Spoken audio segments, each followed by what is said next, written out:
The Mi 4 joins the growing line of phones, particularly out of the Chinese market, that are starting to sport metal in their frames. The Mi 4 comes with an apparently elaborately constructed metal skeleton that not only helps with sturdiness but also helps with its looks.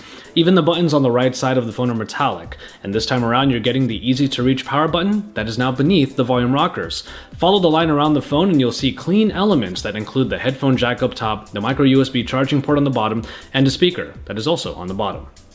The metal skeleton keeps together two panels. That obviously one is of the 5-inch screen, and then on the back you have the glossy plastic.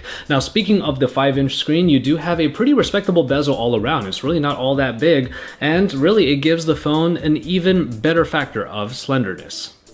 Underneath that screen are the capacitive keys and an LED light that is used primarily when charging the phone.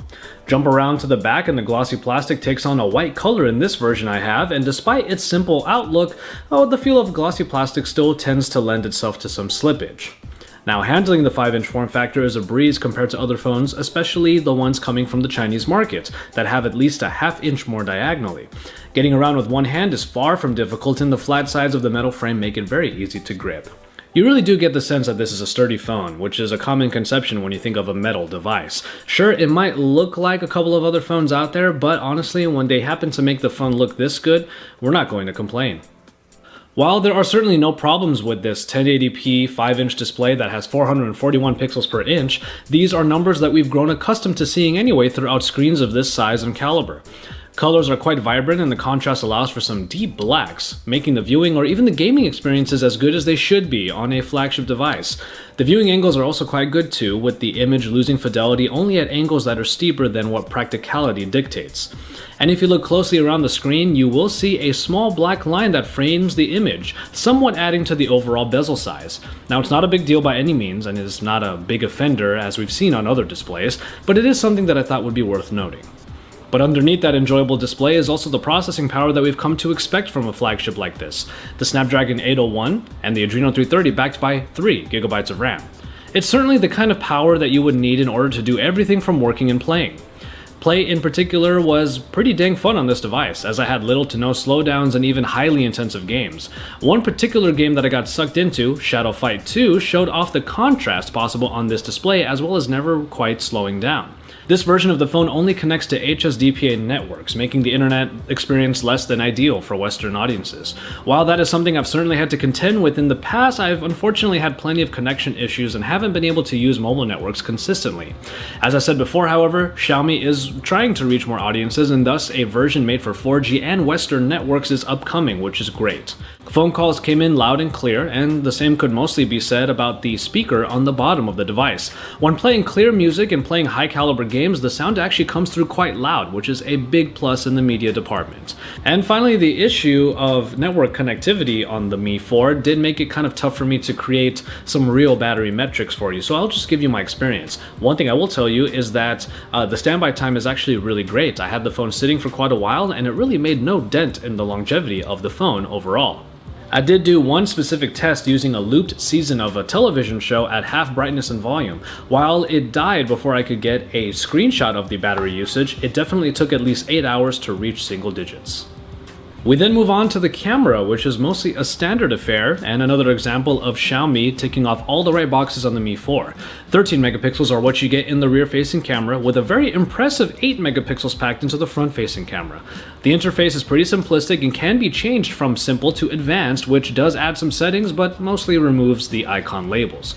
Ultimately, the functionality is on par with other smartphone camera offerings, which include burst modes and even a refocusing mode if you want to play with your depth of field. Camera quality is about as standard as you can expect. In broad daylight, the camera does well to capture detail, though it might produce the occasional photo that is, well, too bright. Indoors, it starts to taper off in quality, but that's to be expected when you start to lose light. The grain appears and gets exponentially worse as conditions get less ideal, with color even losing fidelity in those darker situations. The front-facing camera does produce some nice large photos, but its color reproduction leaves quite a bit to be desired. Selfie lovers might enjoy the higher pixel count on this front-facing camera, but it doesn't bring anything extraordinary to the table.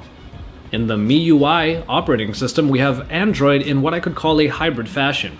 Much of what you'd expect from Android is turned on its head here, like the lack of an app drawer and the lack of Google Play services in the Chinese build. But it's not hard to install it yourself, and actually, thankfully, in my version of this unit, the Play Store was actually already installed.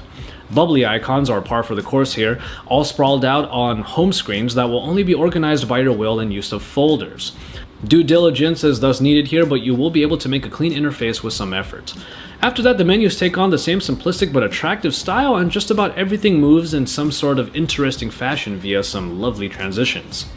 Get underneath the surface and you'll find quite a lot of customization.